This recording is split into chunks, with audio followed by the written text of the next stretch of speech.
Au sommet des collines escarpées d'Alésia, le vent transportait une odeur de fer et de sueur. C'était l'été de l'an 52 avant Jésus-Christ, et cette forteresse gauloise était sur le point de devenir la tombe de rêves de liberté vieux de plusieurs siècles. Dans les jours à venir, non seulement le destin de la Gaule, mais l'avenir d'un homme qui allait changer à jamais le cours de l'histoire, allait se jouer ici, Jules César. Ce que vous êtes sur le point de découvrir, ce sont les coulisses sanglantes d'un siège qui transforma des rebelles en esclaves et un général ambitieux en maître d'un empire.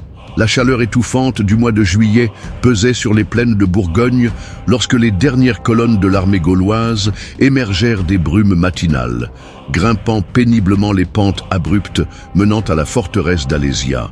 Vercingétorix chevauchait en tête de ses guerriers, le visage marqué par des cicatrices récentes, laissées par les combats précédents, ses yeux bleus fixés sur le plateau rocheux qui s'élevait tel un îlot au milieu des collines vallonnées. Derrière lui avançaient 80 000 combattants, une foule hétéroclite d'Arvernes, de Mandubiens, de Séquanes et d'une dizaine d'autres tribus ayant répondu à son appel désespéré pour une ultime résistance contre les légions romaines. Parmi les combattants, des familles entières transportaient leurs biens les plus précieux.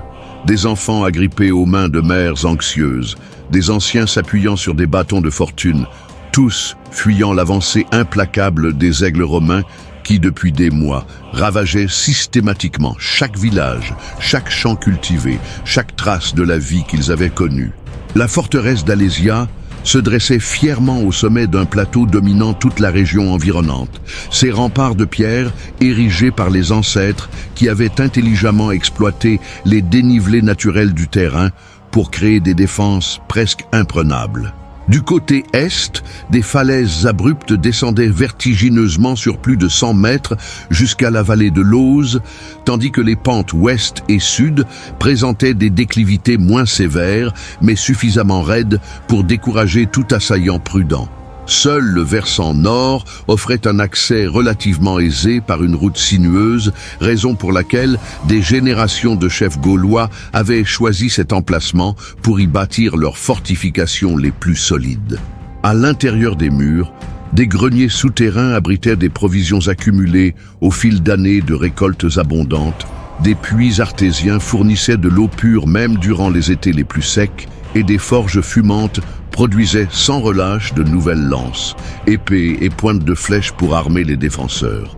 Mais la matinée qui aurait dû apporter du réconfort aux réfugiés se transforma rapidement en cauchemar, lorsque les guetteurs postés sur les tours hautes commencèrent à souffler dans leur corps de guerre selon une séquence rapide et désespérée, signifiant une seule chose: les légions romaines étaient arrivées.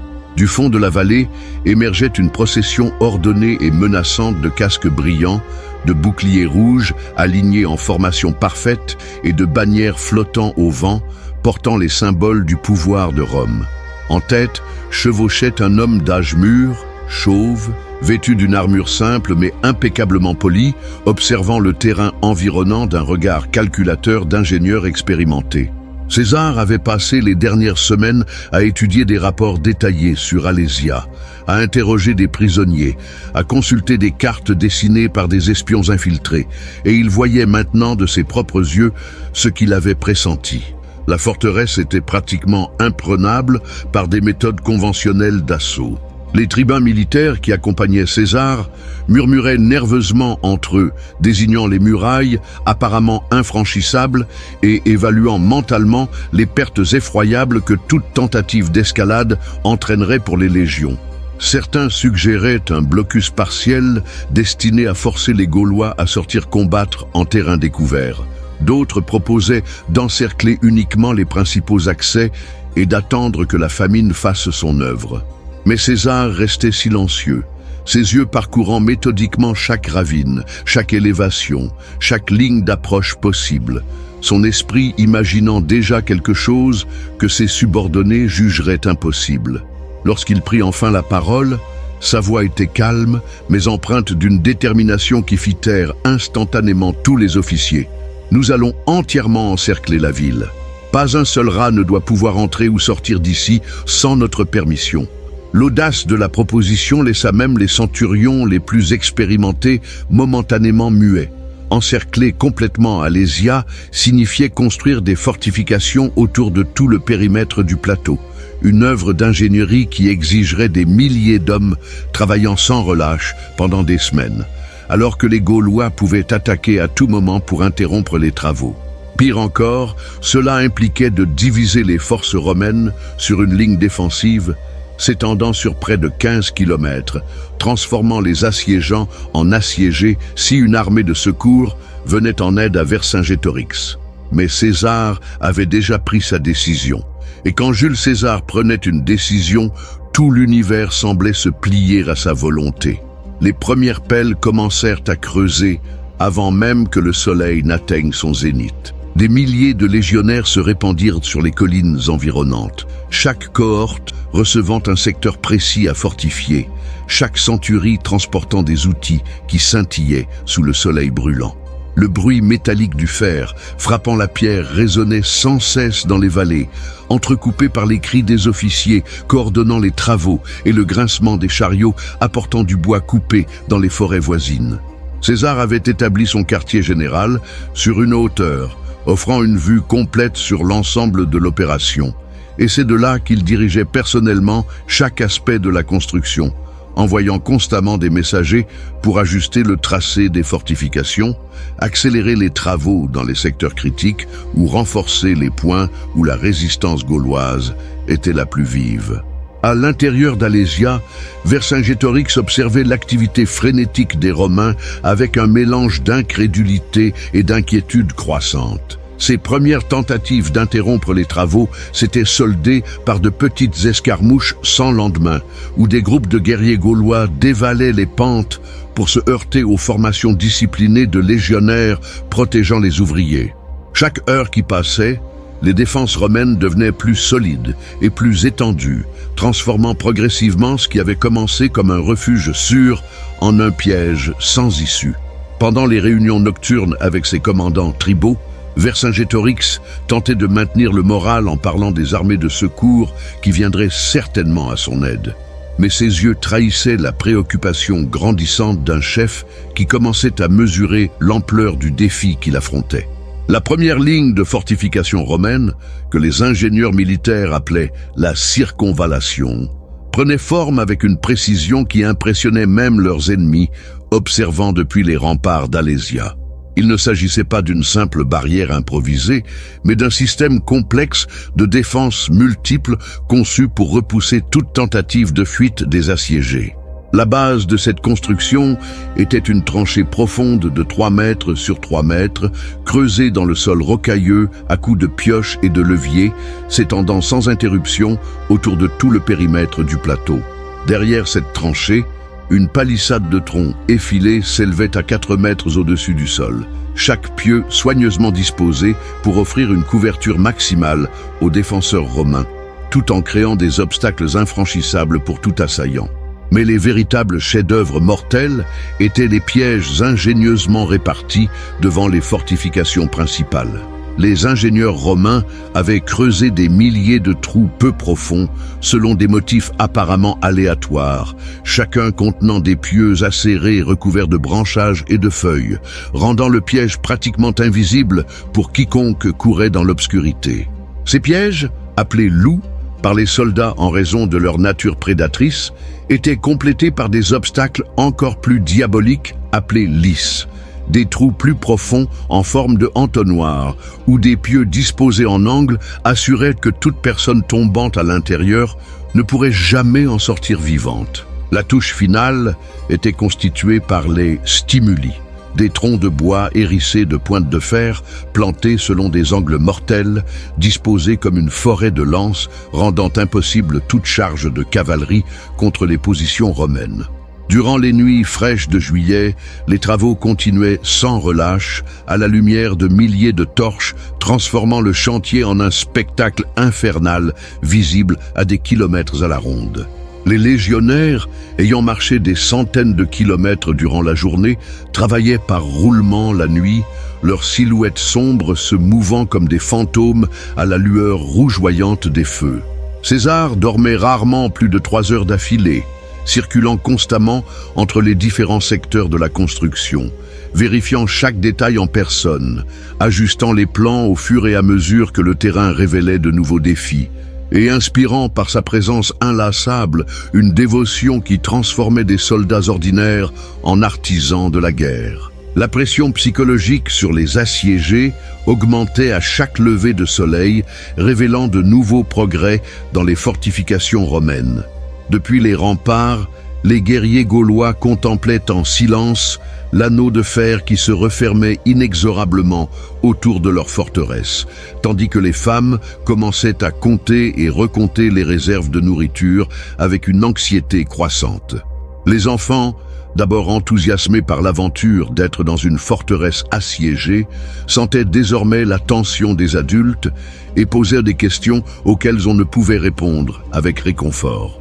Vercingétorix ordonna un rationnement strict des provisions, mais il était clair que si le siège se prolongeait sur plusieurs semaines, la famine deviendrait un ennemi plus redoutable que les légions romaines. L'ouvrage qui prenait forme sous les yeux fascinés et terrifiés des Gaulois représentait plus qu'une simple ingénierie militaire. C'était la matérialisation de la mentalité romaine, qui transformait chaque obstacle en opportunité et chaque défi en démonstration de supériorité technique. Les manuels militaires romains, perfectionnés au fil de siècles de guerres à travers le bassin méditerranéen, contenaient des instructions détaillées pour presque toutes les situations de combat imaginables. Mais même ainsi, la rapidité et l'efficacité avec lesquelles les fortifications autour d'Alésia prenaient forme impressionnaient des vétérans ayant participé à des dizaines de campagnes antérieures. Chaque légionnaire portait non seulement des armes et une armure, mais aussi des outils spécialisés qui en faisaient à la fois un soldat et un ingénieur, capable de construire des ponts, des routes, des camps fortifiés et des machines de siège avec la même maîtrise qu'il maniait son glaive et son bouclier. Durant les premières semaines d'août, alors que les fortifications intérieures formaient déjà un cercle presque complet autour d'Alésia, César reçut des rapports inquiétants transmis par des espions infiltrés parmi les tribus gauloises. Des messagers secrets de Vercingétorix avaient réussi à s'échapper par les rares brèches encore ouvertes dans le siège romain, emportant des appels désespérés, demandant à toutes les tribus de Gaule d'envoyer des guerriers afin de briser le siège avant qu'il ne soit trop tard. La réponse avait dépassé les espérances les plus optimistes du chef gaulois. Plus de 200 000 hommes s'assemblaient sur les territoires des Éduans, une force militaire plus importante que tout ce que la Gaule avait jamais connu. Une horde capable de balayer les légions de César de la surface de la terre si elle parvenait à coordonner efficacement son attaque. Le renseignement militaire romain, un réseau complexe d'informateurs, de commerçants collaborateurs et d'esclaves affranchis que César avait soigneusement cultivés durant des années de campagne en Gaule, fournissait des mises à jour constantes sur les mouvements de l'armée de secours. Des rapports arrivaient presque quotidiennement, détaillant quelles tribus avaient envoyé des contingents, combien de cavaliers accompagnaient chaque groupe, quel type d'armes et d'armures dominaient parmi les différents peuples, et surtout, quelle route ils emprunteraient probablement pour atteindre Alésia. César étudiait ces rapports avec la minutie d'un comptable examinant ses livres, son esprit stratégique visualisant déjà des dizaines de scénarios possibles et préparant des réponses à chaque éventualité. C'est alors que César prit une décision qui laissa même ses officiers les plus fidèles momentanément interdits quant à sa santé mentale. Plutôt que de concentrer ses forces pour affronter l'armée de secours en terrain découvert, ou plutôt que d'abandonner le siège pour éviter d'être écrasé entre deux forces ennemies, il ordonna la construction d'une seconde ligne de fortification tournée vers l'extérieur, créant ainsi une double barrière isolant complètement ses légions entre les assiégés d'Alésia et les libérateurs qui approchaient. La contrevallation, comme les ingénieurs appelaient cette seconde ligne défensive, serait encore plus élaborée que la première, intégrant toutes les leçons apprises durant les semaines précédentes et ajoutant des améliorations mortelles qui transformeraient toute tentative d'assaut en une boucherie. Les travaux de la seconde ligne de fortification commencèrent immédiatement. Des milliers de légionnaires travaillant par roulement de l'aube jusqu'au-delà de minuit. La fatigue accumulée commençait à marquer les visages barbus des soldats, mais la discipline romaine et la confiance quasi religieuse en le leadership de César maintenaient le moral à un niveau étonnamment élevé. Des centurions expérimentés circulaient constamment parmi les équipes, non seulement pour superviser les progrès, mais aussi pour entretenir des conversations renforçant la confiance des hommes dans la stratégie globale. Ils rappelaient aux légionnaires les victoires précédentes de César, les récompenses généreuses qui les attendaient après la conquête définitive de la Gaule et l'honneur immortel de participer à une campagne qui serait mémorisée par les générations futures. La contrevallation prenait forme à une échelle encore plus ambitieuse que sa devancière, s'étendant sur plus de 20 kilomètres autour des positions romaines et intégrant des caractéristiques défensives reflétant à la fois l'expérience acquise et l'urgence croissante de la situation. Les fossés extérieurs étaient plus profonds et plus larges. Les palissades plus hautes et renforcées par des plaques de métal prises dans des forges gauloises capturées, et les pièges répartis avec une densité rendant toute approche nocturne pratiquement impossible. Des tours de guet s'élevaient à intervalles réguliers le long de l'ensemble des fortifications, chacune équipée de petites catapultes et occupée par des archers spécialisés capables d'atteindre des cibles à des distances impressionnant même leurs alliés expérimentés. Dans l'espace de plus en plus réduit entre les deux lignes de fortification, la vie quotidienne des légions s'organisa autour d'une routine mêlant préparation militaire intense et travaux de construction incessants. Les soldats non en faction ou affectés aux travaux se consacraient à l'entraînement de formations de combat spécifiques destinées à repousser des attaques coordonnées provenant simultanément des deux côtés.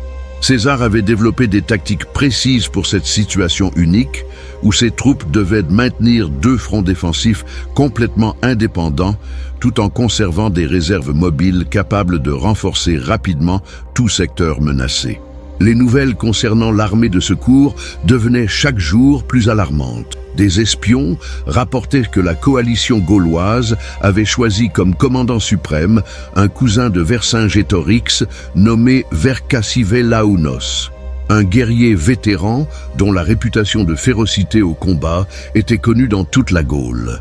Plus inquiétant encore, les Gaulois semblaient avoir tiré des leçons des défaites précédentes face aux légions romaines, organisant leur armée en divisions spécialisées comprenant de la cavalerie lourde, de l'infanterie légère et même des ingénieurs capables de construire des machines de siège primitives mais potentiellement efficaces contre les défenses que César était en train d'édifier.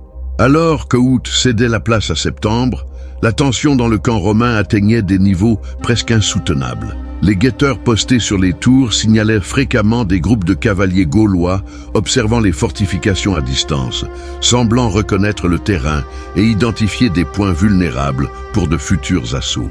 À l'intérieur d'Alésia, des signaux de fumée durant le jour et des torches allumées selon des motifs précis, la nuit indiquait que Vercingétorix maintenait une communication constante avec les forces approchantes, coordonnant des plans d'attaque simultanés susceptibles de submerger les défenses romaines si elles étaient exécutées avec précision. César passait des heures en réunion secrète avec ses officiers supérieurs, affinant sans cesse les plans de bataille et anticipant les dizaines de variables pouvant déterminer le succès ou l'échec de l'opération la plus ambitieuse de sa carrière militaire. Des cartes détaillées couvraient des tables de son quartier général, marquées de symboles colorés représentant les positions des troupes, les lignes d'approvisionnement, les points d'observation et les éventuelles lignes de retraite si la situation échappait à tout contrôle. Mais même dans les moments de plus grande pression, César gardait une sérénité apparente qui inspirait confiance à ses subordonnés, conscients de participer à quelque chose qui dépassait une simple campagne militaire.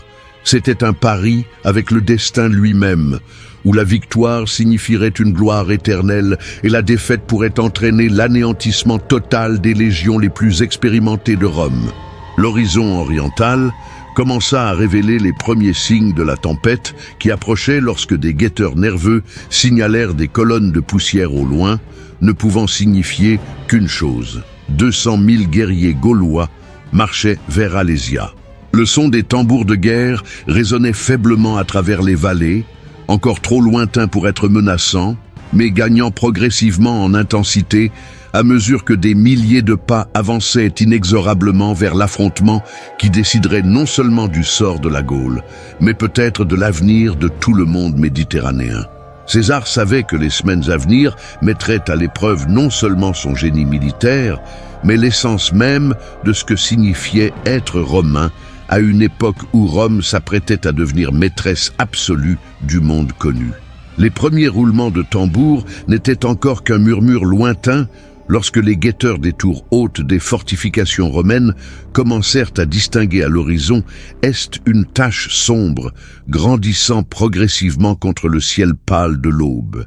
C'était le 18 septembre de l'an 52 avant Jésus-Christ, et la plus grande armée que la Gaule ait jamais rassemblée marchait vers Alésia avec une détermination qui faisait trembler la terre sous les pieds de 200 000 personnes.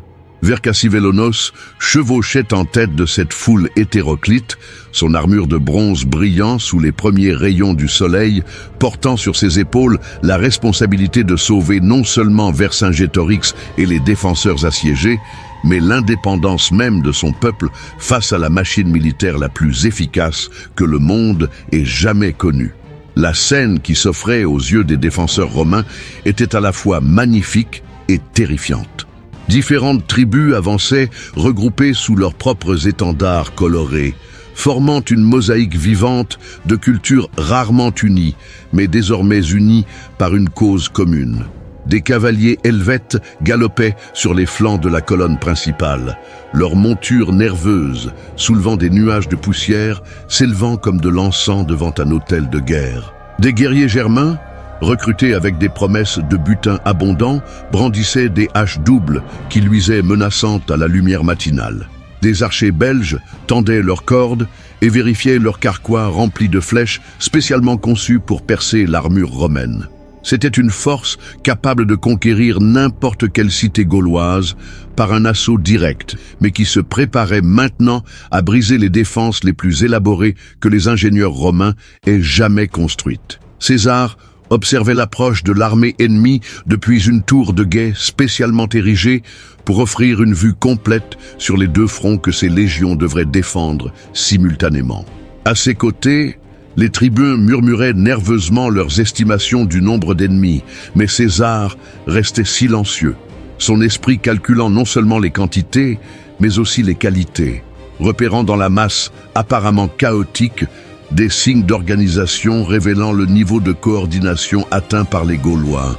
Il pouvait distinguer des unités spécialisées, des formations disciplinées, suggérant un entraînement collectif, et surtout, des indices que l'ennemi disposait d'informations précises sur les défenses romaines et avait élaboré des tactiques spécifiques pour les vaincre. La cavalerie gauloise fut la première à entrer en action, des milliers de cavaliers encerclant les fortifications romaines dans une démonstration de force destinée à tester les défenses et à intimider les assiégeants. C'était un spectacle impressionnant de maîtrise équestre, des guerriers exécutant des manœuvres complexes, faisant danser leurs chevaux autour des pièges romains, tout en lançant des cris de guerre résonnant dramatiquement à travers les vallées. Mais César avait anticipé exactement ce type de démonstration et avait positionné sa propre cavalerie, composée surtout de mercenaires germains dont les montures étaient plus grandes et plus lourdes que celles des Gaulois, en des points stratégiques permettant des contre-attaques dévastatrices au moment opportun. Le premier véritable choc eut lieu lorsque des groupes de cavalerie gauloise tentèrent d'explorer les défenses extérieures en des points apparemment vulnérables. Des centaines de cavaliers chargèrent en formation coordonnée contre des sections précises de la contrevallation, leurs cris sauvages se mêlant au martèlement des sabots et au fracas du métal contre le métal. Mais les pièges romains fonctionnèrent exactement comme prévu. Chevaux et cavaliers s'effondraient dans les lices mortelles. d'autres s'empalaient sur les stimuli stratégiquement placés. Et ceux qui parvenaient à franchir les obstacles extérieurs se heurtaient aux palissades défensives où des archers romains les attendaient avec une discipline mortelle. En quelques minutes, des dizaines de cadavres humains et équins jonchaient le terrain devant les fortifications, servant d'avertissement sanglant pour toute tentative ultérieure de pénétration. Simultanément, depuis l'intérieur d'Alésia, surgirent les premiers signes que Vercingétorix ne resterait pas passif durant l'affrontement principal. Des cris de guerre résonnèrent sur les remparts de la forteresse, tandis que des milliers de défenseurs se préparaient à coordonner leurs propres attaques avec les efforts de l'armée de secours. C'était exactement la situation que César avait anticipée et pour laquelle il avait élaboré des tactiques spécifiques, mais qui restait le plus grand défi militaire de sa carrière. Ces légions devaient maintenir simultanément deux lignes défensives totalement indépendantes, affrontant des ennemis expérimentés et déterminés des deux côtés, tout en conservant des réserves mobiles suffisantes pour réagir aux crises émergentes dans n'importe quel secteur. La stratégie romaine reposait fondamentalement sur la discipline, la coordination et une confiance absolue dans la chaîne de commandement que César avait perfectionnée durant des années de campagne en Gaule. Chaque légion connaissait exactement sa responsabilité. Chaque cohorte savait quel secteur elle devait défendre. Chaque centurie avait intensivement entraîné les manœuvres nécessaires pour repousser des attaques coordonnées. Plus crucialement, César avait mis en place un système de communication par signaux permettant une coordination instantanée entre différents secteurs des fortifications, utilisant des trompettes, des drapeaux et des miroirs polis pour transmettre des ordres complexes sur des distances rendant toute communication vocale impossible. Les trompettes romaines retentirent pour la première fois lorsque l'infanterie gauloise entama son avance principale contre les défenses extérieures. Une masse de boucliers colorés et de lances brillantes progressant avec une détermination impressionnante à travers un terrain accidenté. Contrairement aux charges de cavalerie précédentes, cette attaque avait clairement été planifiée pour exploiter des secteurs spécifiques des fortifications où un repérage préalable avait identifié des points faibles potentiels. Des groupes spécialisés transportaient des échelles improvisées, des crochets de fer pour arracher les palissades et des torches incendiaires destinées à détruire les défenses de bois protégeant les archers romains. La réponse romaine fut immédiate et dévastatrice. Des catapultes légères positionnées le long des défenses commencèrent à lancer des projectiles mortels contre les formations gauloises approchantes, ouvrant des brèches sanglantes aussitôt comblées par de nouveaux guerriers avançant par-dessus les corps de leurs camarades tombés. Des archers spécialisés, pour la plupart des mercenaires crétois dont la précision était légendaire dans tout le bassin méditerranéen, commencèrent à faire pleuvoir des volées de flèches qui tombaient comme une grêle mortelle sur tout groupe parvenant à s'approcher des défenses principales. Des frondeurs baléares, armés de leurs redoutables pierres de plomb, capables d'écraser des crânes à travers des casques de bronze, ajoutaient leur propre rythme mortel à la symphonie de destruction orchestrée par les défenses romaines avec une efficacité mécanique. Mais les Gaulois avaient beaucoup appris durant des années de défaite face aux légions romaines, et leur persévérance créa bientôt des situations critiques en plusieurs points des défenses extérieures. Des groupes de guerriers spécialisés réussirent à franchir les premiers pièges et à s'approcher des palissades principales, où ils commencèrent méthodiquement à creuser des brèches à coups de hache, de cordes et même de feu pour détruire les fortifications de bois. Sur deux secteurs différents, la pression gauloise menaçait sérieusement l'intégrité des fortifications, obligeant César à envoyer des réserves précieuses pour renforcer des points dangereusement proches de l'effondrement total. C'est dans ces moments de crise maximale que la génialité tactique de César brillait le plus intensément. Plutôt que de simplement renforcer les défenses menacées avec davantage de soldats, il ordonna des contre-attaques coordonnées de la cavalerie germanique contre les flancs exposés des formations gauloises, concentrées sur les points de pression maximale. Cette tactique non seulement soulageait la pression sur les défenses principales, mais forçait les assaillants à diviser leur attention entre maintenir l'assaut et se défendre contre des cavaliers lourds dont les lances et les épées longues causaient un carnage dévastateur parmi des guerriers mal protégés contre des charges disciplinées. La journée avançait sous un soleil impitoyable, qui intensifiait encore la chaleur générée par l'effort physique extrême du combat, transformant le champ de bataille en une fournaise où les hommes luttaient non seulement contre des ennemis humains, mais aussi contre l'épuisement et la déshydratation. L'odeur de sang, de sueur et de mort planait lourdement sur toute la zone, tandis que des corbeaux commençaient à tournoyer, attendant le festin inévitable qui suivrait une bataille de cette ampleur. À l'intérieur des défenses romaines, des porteurs d'eau circulaient constamment entre les combattants, offrant un soulagement momentané reçu avec une gratitude désespérée par des hommes dont les gorges étaient desséchées par les cris de guerre et la poussière soulevée par des milliers de pas en mouvement constant. Au milieu du chaos apparemment impénétrable de la bataille, les yeux expérimentés de César parvenaient à discerner des schémas et des tendances invisibles aux observateurs moins entraînés. Il remarquait que les attaques gauloises, bien que féroces et déterminées, commençaient à montrer des signes d'absence de coordination centrale, différentes tribus attaquant selon leur propre rythme au lieu de maintenir la synchronisation nécessaire pour submerger véritablement les défenses romaines. Plus encourageant encore, les tentatives de Vercingétorix de coordonner des attaques simultanées depuis l'intérieur d'Alésia étaient efficacement neutralisées par la circonvallation intérieure spécialement conçue pour rendre impossible toute sortie massive des assiégés.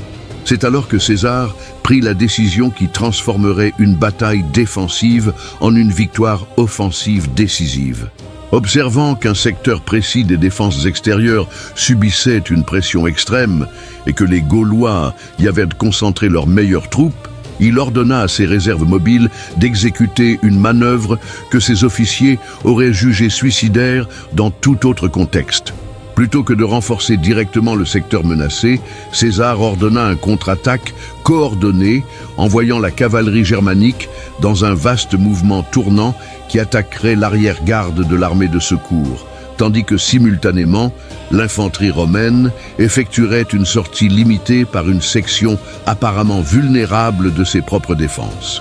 L'exécution de cette manœuvre exigeait un synchronisme parfait et une coordination rendue possible uniquement après des années d'entraînement collectif. Les trompettes sonnèrent des séquences complexes transmettant des ordres précis à chaque unité impliquée, tandis que César chevauchait personnellement jusqu'au point critique où sa présence serait la plus visible pour ses hommes comme pour ses ennemis.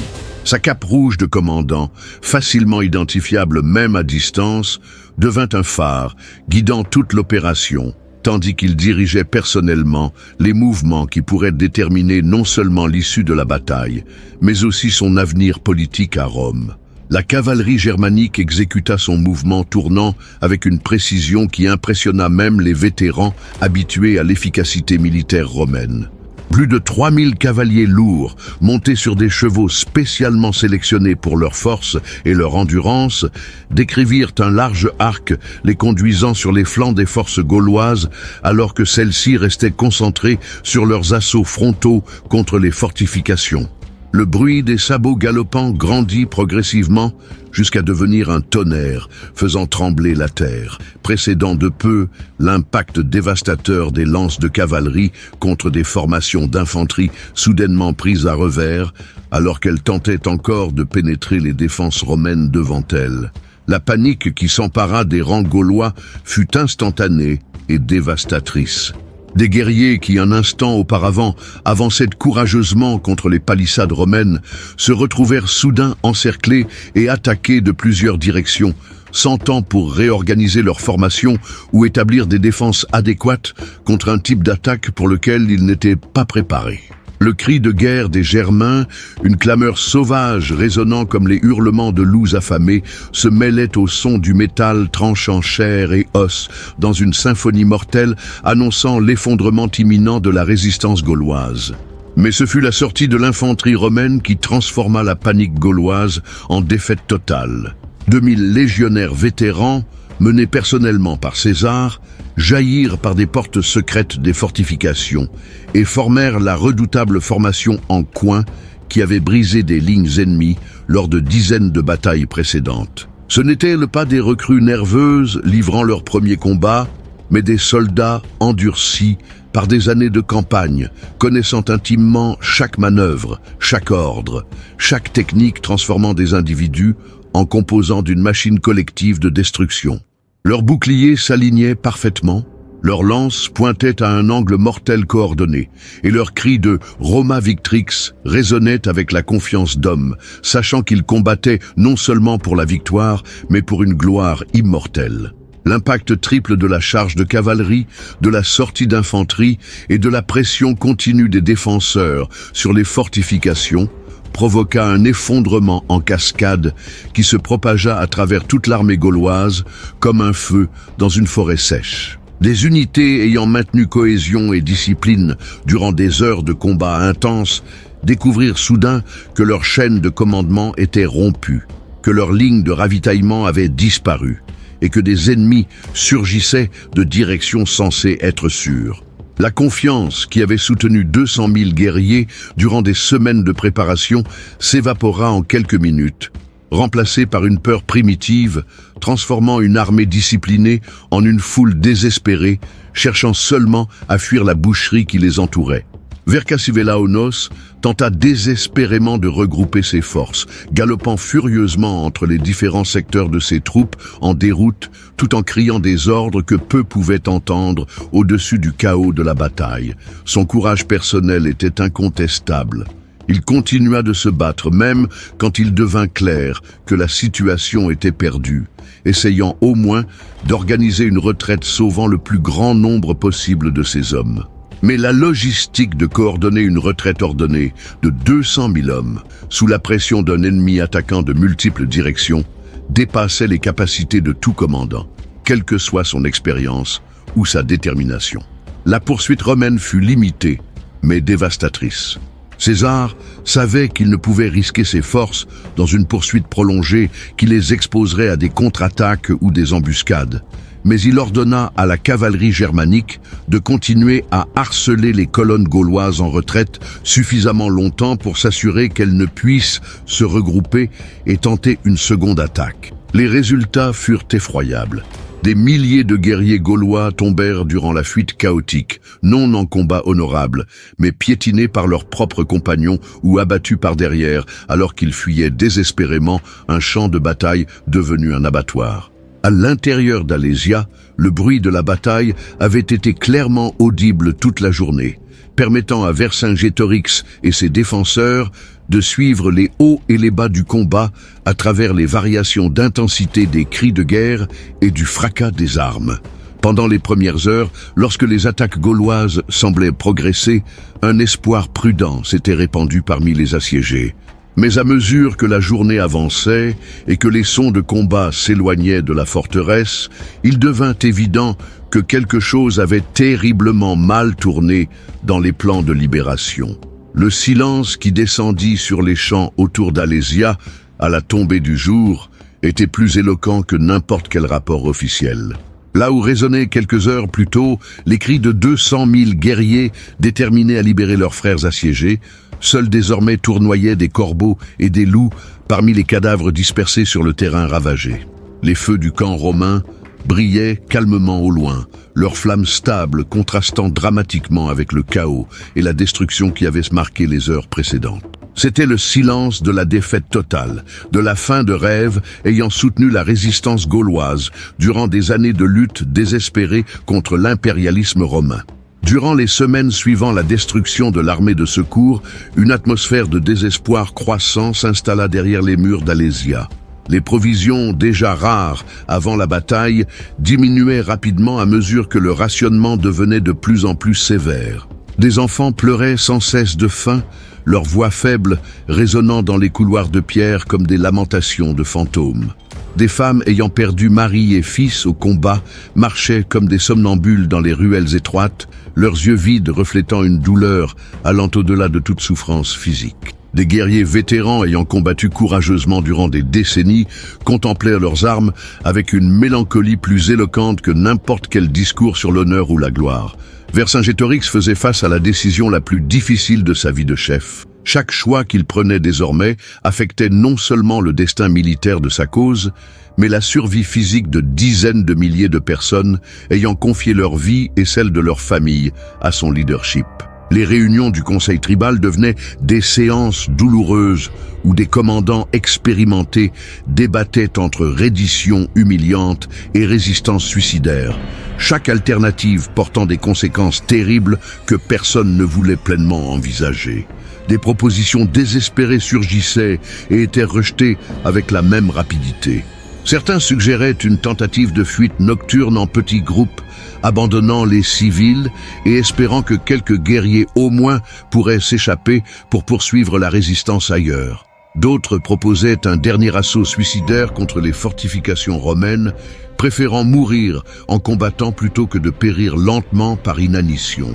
Les plus pragmatiques arguaient que seule une reddition inconditionnelle pourrait sauver quelques vies, surtout celles des femmes et des enfants n'ayant pas participé directement à la rébellion. Ce fut lors d'une de ces réunions nocturnes, éclairées seulement par des torches vacillantes, comme la faiblesse d'hommes ne mangeant depuis des jours que le strict nécessaire pour tenir debout, que Vercingétorix prit enfin la décision qui définirait non seulement son propre destin, mais sa place dans l'histoire. Se levant lentement de son siège de bois sculpté, il regarda chacun des commandants présents dans les yeux avant de parler d'une voix conservant son autorité naturelle, malgré les circonstances désespérées. La décision de Vercingétorix de se rendre personnellement à César, sacrifiant sa propre vie et liberté dans une tentative de sauver son peuple, fut accueillie par un silence respectueux plus éloquent que n'importe quelle acclamation. Ces hommes avaient suivi leur chef à travers victoires et défaites, espoirs et désespoirs, et contemplaient maintenant un acte de courage personnel dépassant toute considération tactique ou stratégique. C'était le geste final d'un homme ayant compris que le véritable leadership exige parfois le sacrifice suprême, non pour la gloire, mais par responsabilité envers ceux qui avaient placé leur confiance en sa protection. Le lendemain matin, une procession solennelle sortit des portes principales d'Alésia. Vercingétorix chevauchait en tête, vêtu de son armure la plus fine et portant les insignes de son autorité tribale, mais clairement dirigé non vers le combat, mais vers la capitulation. Derrière lui, une petite escorte de ses commandants les plus fidèles gardait une dignité silencieuse, contrastant dramatiquement avec la situation militaire désespérée qui les avait menés à cette décision. C'était une image qui s'imprimerait dans la mémoire de tous les présents, le dernier roi libre de Gaule, chevauchant vers l'esclavage pour acheter la vie de son peuple avec sa propre liberté. César attendait la reddition sur son siège d'ivoire, placé sur une élévation offrant une vue complète sur la cérémonie sur le point de se dérouler. Autour de lui, des milliers de légionnaires s'alignaient en formation parfaite, leurs armures polies et leurs armes brillantes, créant un spectacle de puissance militaire destiné à impressionner autant qu'à intimider. Mais même au milieu de sa victoire la plus significative, César gardait une expression sombre, suggérant qu'il comprenait parfaitement la portée historique du moment qu'il vivait. Lorsque Vercingétorix mit finalement pied à terre devant le général romain et déposa ses armes au pied du siège d'ivoire, le silence qui s'abattit sur toute la zone était presque palpable. Deux hommes qui s'étaient affrontés durant des années de guerre brutale se retrouvaient enfin face à face, non plus comme guerriers en combat, mais comme vainqueurs et vaincus dans une cérémonie marquant la fin définitive de l'indépendance gauloise. C'était un instant résumant non seulement l'issue d'une campagne militaire précise, mais la nature même de l'impérialisme romain, transformant des rois en prisonniers et des nations libres en provinces tributaires. Les champs autour d'Alésia offrait un spectacle résumant brutalement la réalité de la guerre antique. Des milliers de cadavres gaulois s'étendaient sur des kilomètres, leur corps commençant déjà à se décomposer sous le soleil chaud de septembre, créant une odeur rendant l'air presque irrespirable. Corbeaux et loups disputaient les dépouilles dans une orgie de consommation qui durerait des semaines, transformant ce qui avait été un champ de bataille en une nécropole à ciel ouvert. L'équipement militaire abandonné, boucliers brisés, lances fendues, casques cabossés, brillait tristement parmi les morts, silencieux rappel de rêves de liberté devenus cauchemars de destruction. Pour les légions romaines, la victoire d'Alésia représentait bien plus qu'un succès tactique. C'était la confirmation finale d'années de campagne ayant transformé des soldats ordinaires en vétérans endurcis et promettant désormais des récompenses qui changeraient complètement leur vie après leur retour à Rome. César avait promis des primes généreuses à tous les participants de la campagne, des terres aux vétérans souhaitant prendre leur retraite et la citoyenneté romaine aux auxiliaires étrangers ayant fidèlement servi durant les années de guerre. C'était le genre de générosité créant une loyauté absolue et transformant des armées en instruments politiques personnels. Plus significativement, la conquête définitive de la Gaule consolidait César comme une force politique rivalisant avec les hommes les plus puissants de Rome. L'or gaulois qui remplirait les coffres romains, les esclaves qui travailleraient dans les fermes italiennes et la gloire militaire qui auréolait son nom formaient une combinaison de ressources financières et de prestige politique, le plaçant dans une position unique pour défier le système républicain même qu'il avait envoyé conquérir ces terres lointaines. L'ironie n'échappait pas aux observateurs les plus perspicaces. Rome avait envoyé César pour conquérir la Gaule, mais la Gaule avait donné à César les moyens de conquérir Rome. La victoire d'Alésia n'était pas seulement militaire, mais fondamentalement psychologique. César avait brisé non seulement une armée précise, mais l'esprit même de résistance ayant soutenu l'indépendance gauloise durant des siècles. La nouvelle de la défaite se répandrait rapidement parmi toutes les tribus, portant avec elle le message inexorable que résister à Rome était non seulement inutile, mais littéralement suicidaire. Les chefs tribaux, conservant encore une indépendance nominale, comprendraient que leur choix se limitait à la soumission volontaire ou à la destruction totale. Un choix qui n'était en réalité pas un choix. Les implications de la campagne dépasseraient largement les frontières de la Gaule, influençant la perception romaine des possibilités d'expansion territoriale et des méthodes les plus efficaces pour intégrer les populations conquises à l'empire en croissance. Les précédents établis à Alésia, combinaison d'ingénierie sophistiquée, discipline militaire impeccable et leadership charismatique, deviendrait le modèle standard pour de futures campagnes de conquête menant les aigles romains jusqu'aux confins du monde connu. Lorsque les derniers feux s'éteignirent sur les champs ravagés autour d'Alésia et que les corbeaux achevèrent leur festin macabre, il ne resta plus que le silence profond marquant la fin définitive d'une ère historique. La Gaule indépendante était morte sur ses champs ensanglantés, et à sa place naissait une nouvelle province romaine qui contribuerait pendant des siècles à la richesse et à la puissance d'un empire s'étendant de l'Atlantique à l'Euphrate. Mais pour César, la véritable conquête restait à venir, utiliser la gloire et les ressources obtenues en Gaule pour franchir un autre fleuve célèbre et transformer Rome elle-même en pièces sur son échiquier politique personnel. Si vous avez aimé cette histoire, abonnez-vous à la chaîne, aimez et laissez votre commentaire. C'est la chaîne des empereurs. À la prochaine.